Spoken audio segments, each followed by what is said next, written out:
is weird, odd, strange, or just plain bizarre is really your cup of tea, then the Golden State Media Concepts Weird News Podcast will give you that fix. Can't believe it? Well, listen for yourself as we deliver the strangest news you definitely won't find on CNN or Fox. It's the Golden State Media Concepts Weird News Podcast.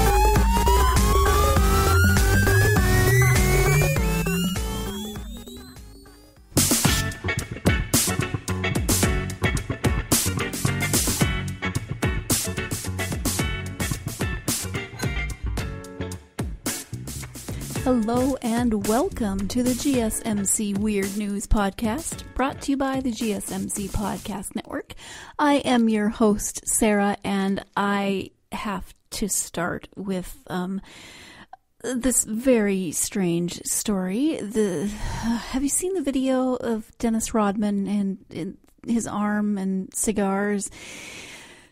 Yeah, my husband sent it to me when I was at work yesterday, and at first I was like, what did I just watch? Actually, I'm still thinking, what did I just watch? So it's a very short clip of Dennis Rodman, and it appears that he has had some sort of, I don't know, cybernetic upgrade done to his forearm.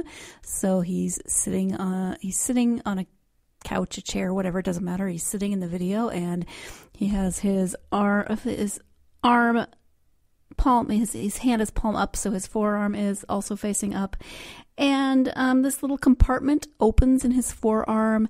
A cigar sort of lifts up and then moves forward and has the end chopped off by a little cigar chopper offer. There's a word for that.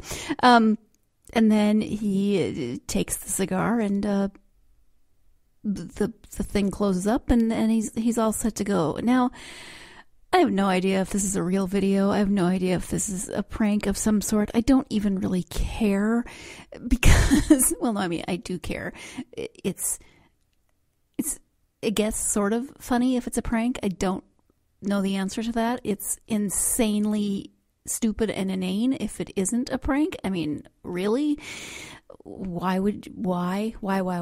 Regardless, all I can think of is, A, what did I just watch, and how can I get that 30 seconds of my life back? Actually, more than that, because I watched it more than once, because I watched it on my phone first and didn't make the video bigger, and so when he first opened it up and the end of the cigar was chopped off, I thought a mouse ran out of a compartment in his arm, and I'm like, why is DC? I mean, yeah, a cigar in your arm is bad enough, but keeping a mouse in your arm, that's one way to keep your pets close.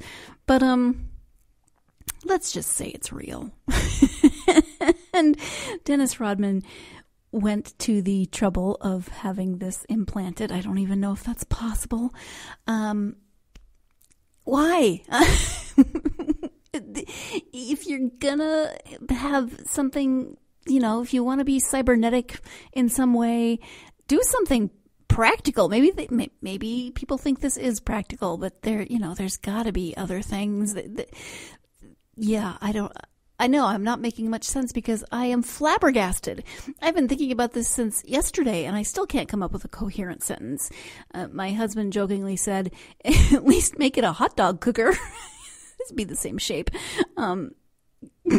Which is just as stupid, but it makes me laugh more than having a cigar dispenser in your arm.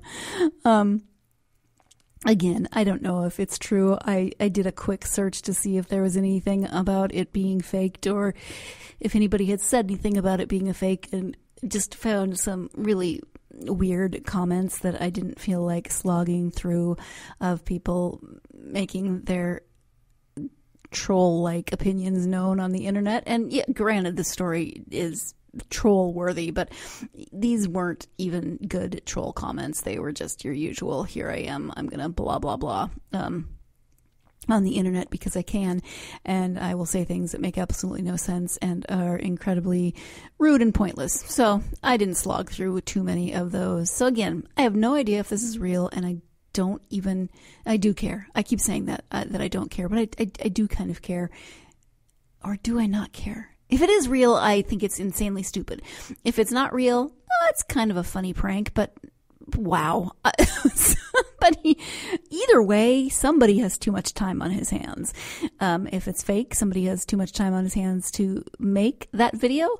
If it's not fake, somebody has too much time on his hands, too much money. That would be Dennis Rodman. And a surgeon has too much time on his hands and a desire for too much money if this was actually implanted in his arm. I don't know. Have you seen the video? What do you think? Did you find it funny? Did you find it shocking? Did you find it just completely insane? Did you find it all of the above? Have you even seen it? If you haven't, just Google it. It'll come right up. I think I typed in Dennis Rodman and up came arm cigars. So it's not hard to find. And you too can watch a video and then say to yourself, what did I just watch? Moving on from Dennis Rodman and his possible arm cigar dispenser thingamabobber.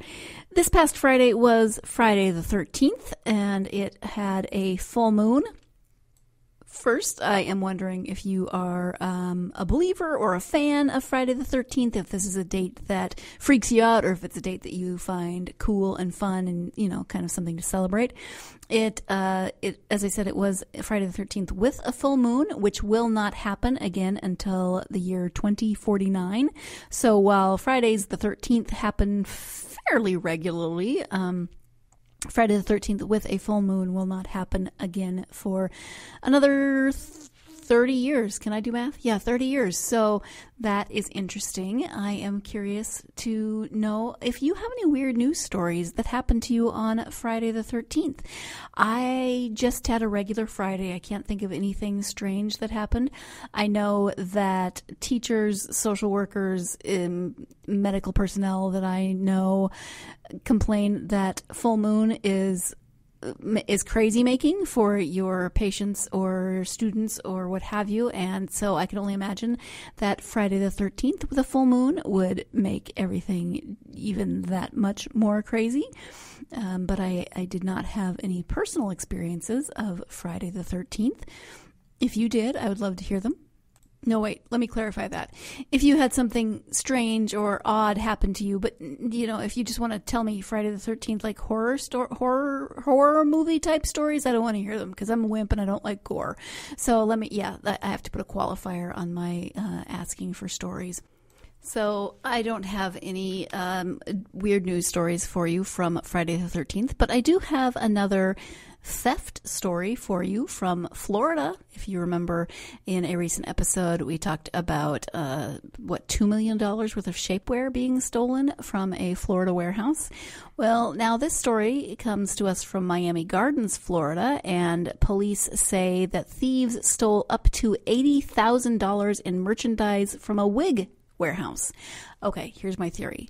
They are stealing things for their very own fashion show. What else could they be stealing things? I mean, first you got the shapewear, then you have drag queen.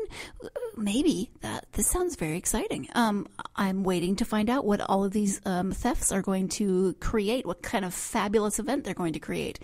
But the owner of Prime Trading Hair and Wigs told detectives in Miami Gardens that he was notified overnight that the alarm of the warehouse had been triggered. He told Miami television station WFOR that some of the products are worth up to $800 each. The owner's name is Rakib Hossein, and he says the thieves appeared to know what they were doing and were in the warehouse for no more than 5 minutes. Video surveillance shows a truck backing up and ramming the warehouse front door 3 times. Hossein says he is insured for the losses. All right, so I want to hear your theories. Sometimes I ask you for short stories. Sometimes I ask you for, videos of the weird news stories that we talk about. Here, I want your theories. What do you think is going to happen with these 2 thefts? First, the theft of shapewear, then the theft of wigs. Do you think there's some larger nefarious plot going on? Do you think that there is going to be some kind of event where these two thefts will suddenly be shown to be related? I would like to hear your wackiest, weirdest theories. Please let me know what you've come up with in your weird news listening little brains. I would love to hear it. But first, we are going to take our first break of the podcast, and when we come back, I've got a couple of weird sports stories for you. So stay tuned. You're listening to the GSMC Weird News Podcast, and I'll be right back. Check out the show built around the women of MMA. From the UFC to the extreme cage fighting, we got the fights covered. Listen. It's the Golden State Media Concepts Women's MMA Podcast. The latest news of upcoming fights, discussions of previous matches. Join us as we talk to and about the biggest names in women's mixed martial arts. Past, present, and future. When it's the women's fight game, you know where to listen to the Golden State Media Concepts Women's MMA Podcast.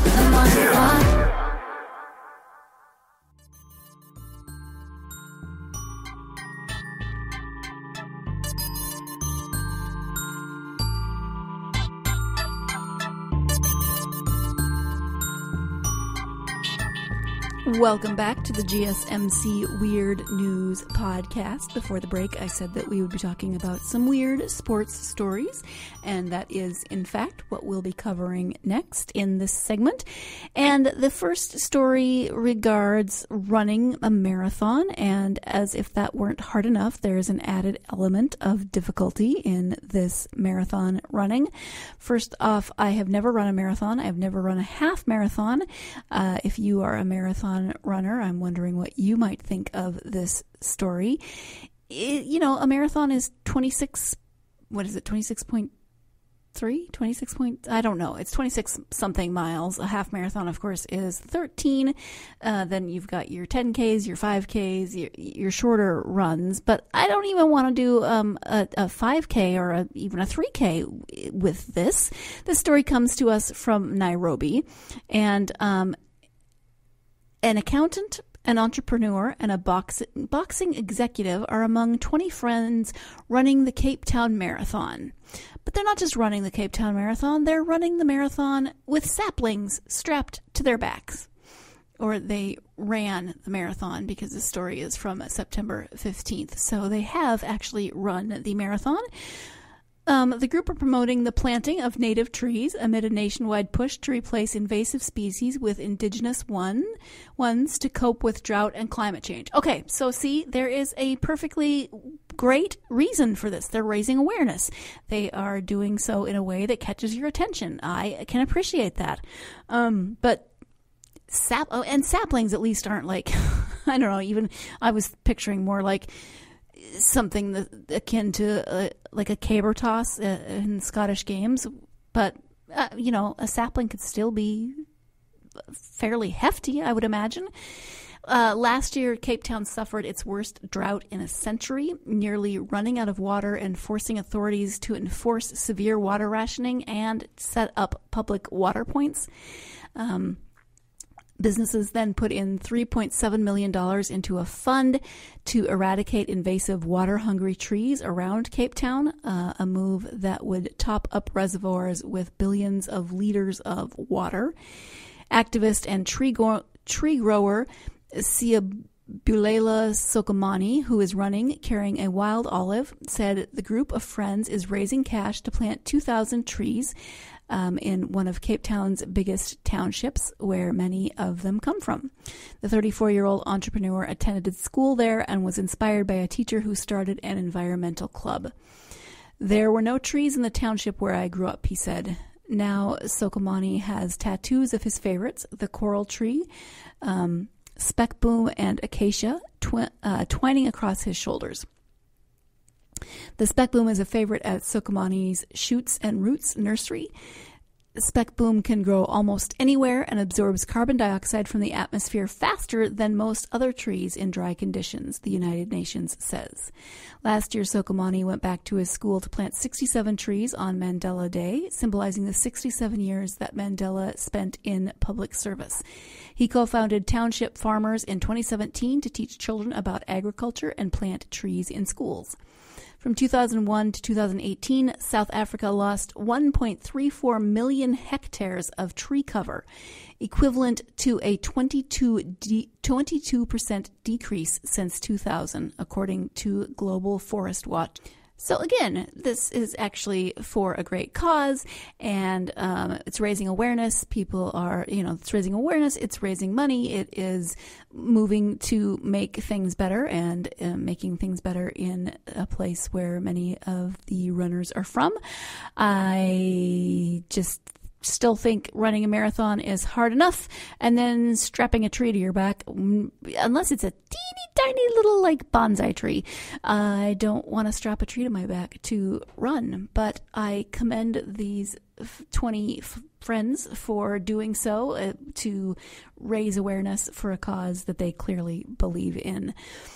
Our next sports story is maybe not so cause related, but it is weird. This story comes to us from Tokyo, and 2 octopuses.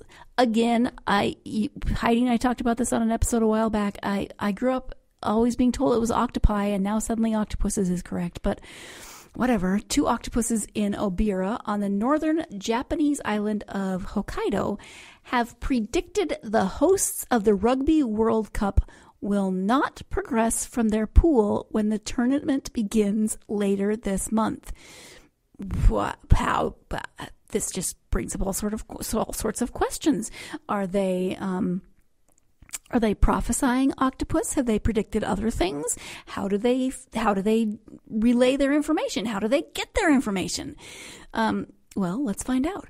The 2 mollusks selected the result of each of the hosts' pool matches by moving to certain areas of a children's pool, divided into sections representing each team and the possibility of a draw. Despite predicting a surprise win over world number 1 Ireland, the 2 octopuses anticipate Japan will lose their remaining 3 matches to Russia, Samoa, and Scotland. If this outcome were to come to pass, it would mean the Japanese team's head coach, Jamie Joseph, and the Brave Blossoms would have failed to achieve their aim of progressing to the knockout stages for the first time. It is not the first time an octopus from Obera has predicted sports results, but Japanese rugby fans will be hoping it is not as successful as last time. Last year, an octopus named Rabiot correctly predicted the outcome of all 3 of Japan's matches at the Russia 2018 Soccer World Cup. After the tournament, Rabiot was sold at market, meaning 2 new mollusks were needed on Friday, and both were given the name of the previous psychic cephalopod. Oh man, predicted correctly and then sold at market. But wow. All right. So Japan is set to play Russia this coming Friday. So until then, we will not know if the possibly psychic octopuses are correct in their prediction of who is going to win. If they're going to, if they win that first match, then the octopuses will already be wrong because they predicted the loss of the next 3 matches. So we'll just have to wait and see how correct the octopuses are. If you are someone who likes to bet on sporting events, I'm not going to say that the octopus prediction is your go-to indicator of which team might actually win any kind of match, whether it's rugby or something else that you are thinking of betting on. But hey, it's the Weird News Podcast, and you maybe have an even weirder way of deciding how you're going to bet on something. So who am I to argue with the Japanese octopuses and their Rugby World Cup predictions? I think I need to take a break because I don't even know what to think about rugby predicting octopuses. and the fact that the last one went to market. I mean, come on, keep him around at least for a couple years. See if he's still right. If it's right the next year, and he predicted it correctly. Do octopuses have sex? I would assume they do. Have asex, not sex. They have babies. So yeah, it's time for a break. Stay tuned. You're listening to the GSMC Weird News Podcast, and I'll be back. This is your ultimate stop for everything sports. The Golden State Media Concepts Sports Podcast. Should I say more? From the NFL, MLB, the NBA to MMA, it's all in here. The Golden State Media Concepts Sports Podcast. Listen now.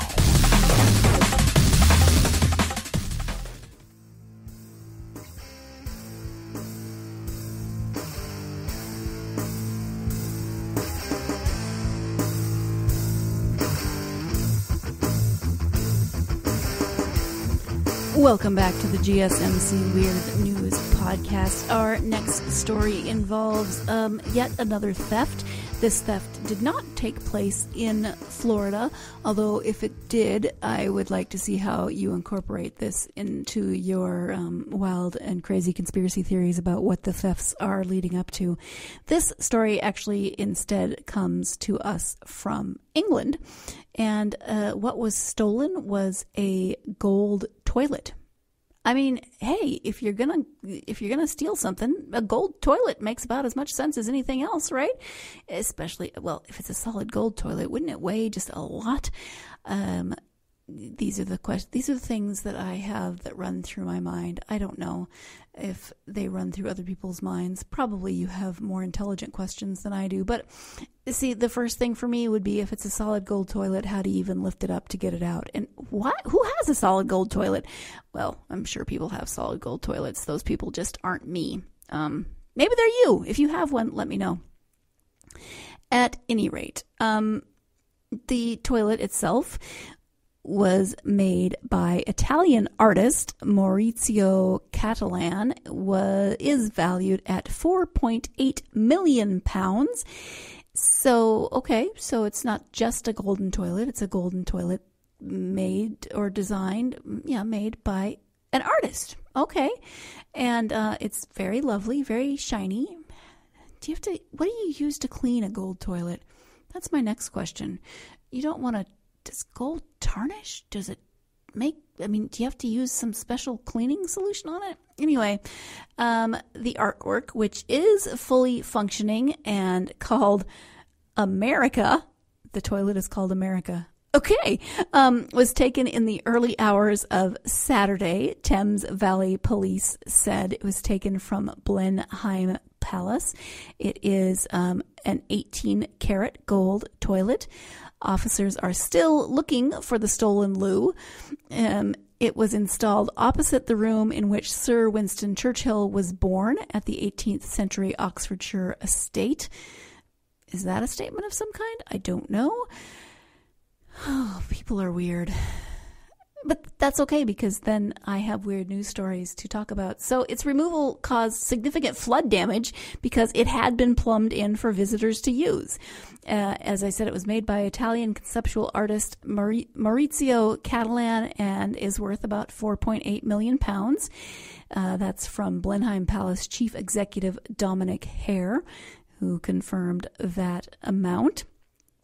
Police said a 36-year-old man from Cheltenham had been arrested on suspicion of conspiracy to burgle and released under investigation.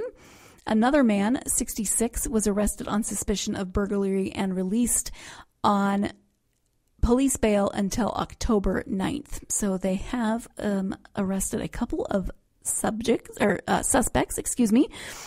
The artist praised the thieves as great performers and appeared to make light of the situation. When this morning I was informed about the robbery, I thought it was a prank, and it took me a while, after a few checks, to come to the conclusion that it was true and it wasn't a surreal movie where instead of the jewels of the crown, the thieves went away with a bowl toilet. Yeah, there's a bunch of stars after that B, so we just won't fill that in. That's what Mr. Catalan said in a statement, following up with, "I always liked heist movies, and finally I'm in one of them." The artist joked, "Dear thieves, please, if you are reading this, let me know how much you like the piece and how it feels to pee on gold." The toilet was installed at the palace as part of Mr. Catalan's first solo exhibition for 20 years. Oh, goodness. So, shapewear, wigs, and a gold toilet. If anything, this supposed totally fake thing that I just made up that's happening with all of these thefts is going to be grand. I mean, you can go watch whatever performance it is that is taking place in the shapewear and the stolen wigs, and during the breaks, you can maybe pee on a gold toilet. Maybe. I don't know. It's yours to make up as you will, and then let me know about this craziness that is not really happening, but it's just happening in our heads. Moving on to our final story of this episode, and this one does not involve theft, but it does involve loss, the loss of a specific piece of jewelry. A California woman who dreamed that she had to swallow her engagement ring to protect it from thieves woke up to find that she really had swallowed her engagement ring. Jenna Evans of San Diego said that she had a dream Tuesday night that her fiancé, Bobby Howell, told her to swallow her engagement ring to protect it from some bad guys on a high-speed train. This sounds like a very interesting dream. I wonder if Jenna frequently has crazy dreams like this and wakes up to discover that she has somehow acted out what was happening in the dream. I don't know. It's been known to happen. Sleepwalking, this is a case of sleep swallowing? Is that what you would call it? At any rate, Evans said that when she woke up and noticed that the ring was not on her hand, she knew exactly what had happened and knew that the ring was in her stomach. So she went to urgent care where x-rays confirmed that the ring was, in fact, in her stomach and was unlikely to pass through her digestive system safely on its own, which is, what normally you would think they would say, just wait for it to come out. And then, of course, you have to look for it and make sure that you don't lose it in another way. So Evans said, "I was really happy because I don't know if I can look at it and appreciate it the same way if I had to search for it." Fair enough, Jenna, fair enough. Doctors determined an upper endoscopy would be the best way to retrieve the ring, which was causing Evans stomach pains.